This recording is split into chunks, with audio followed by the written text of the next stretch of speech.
So they say when life hands you lemons, you're supposed to make lemonade. Well, let's make some lemonade.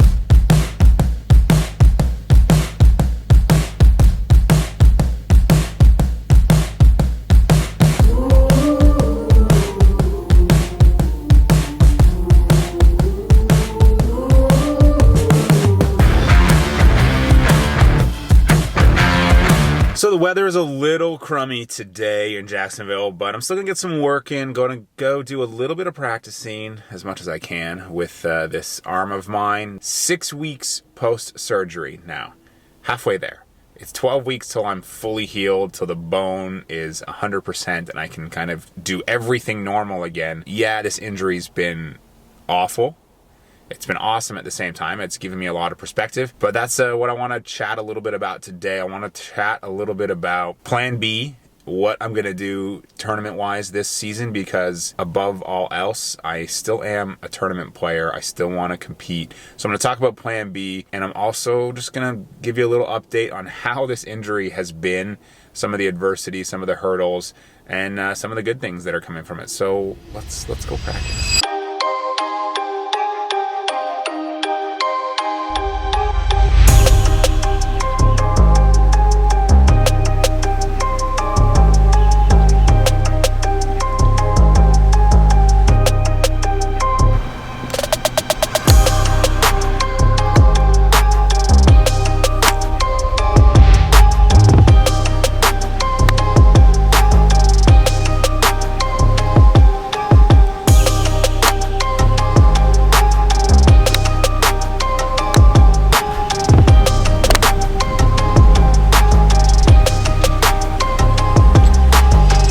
A wee bit windy out here, but still trying to get a little bit of work in. And I think that's one of the things that I'm doing to try to keep myself motivated and sane through this injury is do whatever I can. You see, all I can do is really make 3/4 swings like a rehearsal and then hit shots one-handed. It's like the best thing right now, but it also sucks a lot because it's like reminding me that I can't play golf right now.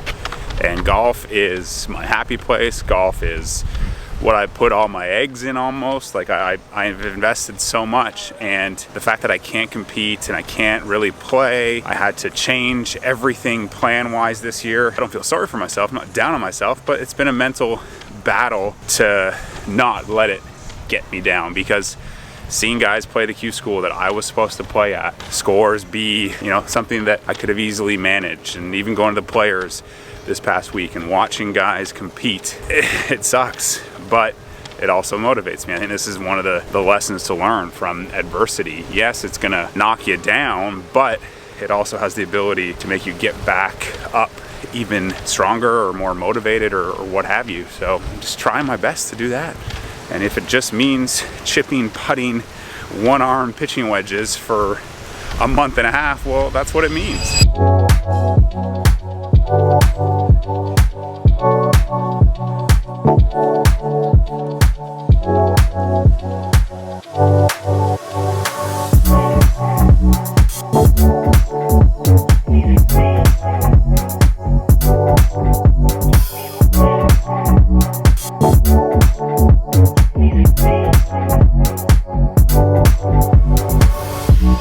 To build on what I was just saying, it's a weird situation being in this situation right now. Yes, there's so many positives.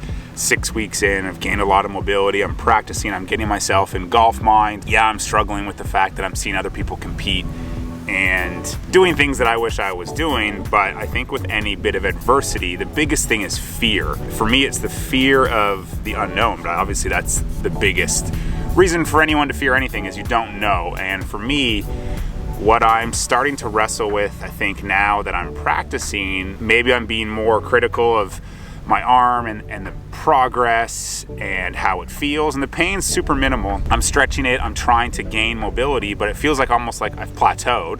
But maybe that's because I can't start physio yet, and maybe physio will help me get more mobility back.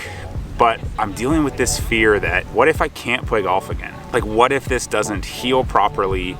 What if I've pushed too hard too soon, or I've done something wrong, or just completely out of my control? What if it doesn't heal properly and I don't get the mobility back in my arm that allows me to make golf swings. I don't dwell on that, but I think about that a little bit, and it's tough. And I'm staying positive, I'm staying focused, I'm staying busy to keep myself from those thoughts, but those thoughts still exist. And I think anyone out there can relate to that reality, that when some adversity comes your way or something's going wrong, the fear of the unknown, the fear of it never going back to the way it was, can weigh on you. There's times where it's really weighing on me.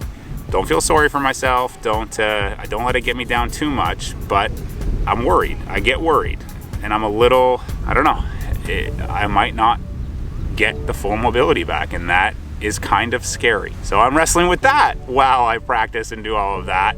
But again, I'm not letting it deter me. I'm still making a plan B. I'm still making another schedule for 2019, because at the pit of my stomach, my heart, my being, I believe that this year is going to be amazing. So it's just going to look a little different than I wanted it to look like 6 weeks ago or 8 weeks ago. So yeah, plan B. What's my schedule going to be?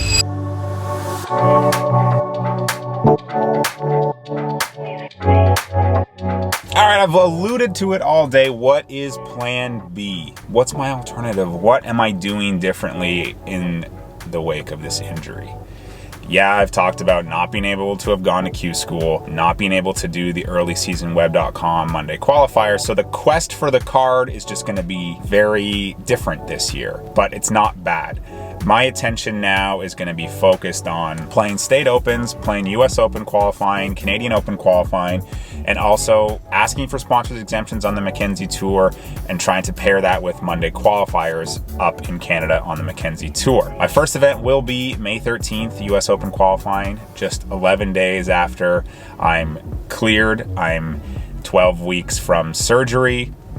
And then a few days after that, May 16th, is the first stage of Canadian Open qualifying. And the week after that is the Scottsdale AZ Open, which I was planning to play, but that will be a last minute decision based on if I'm fully healthy on the heels of US and Canadian Open qualifying. I'll go into those if I'm not fully healthy, but I'm not going to invest a lot of money to go play a state open in Arizona if my arm and body and game has yet to recover in the wake of the injury. But I'm not planning for that. I'm very optimistic that I'll be okay by then.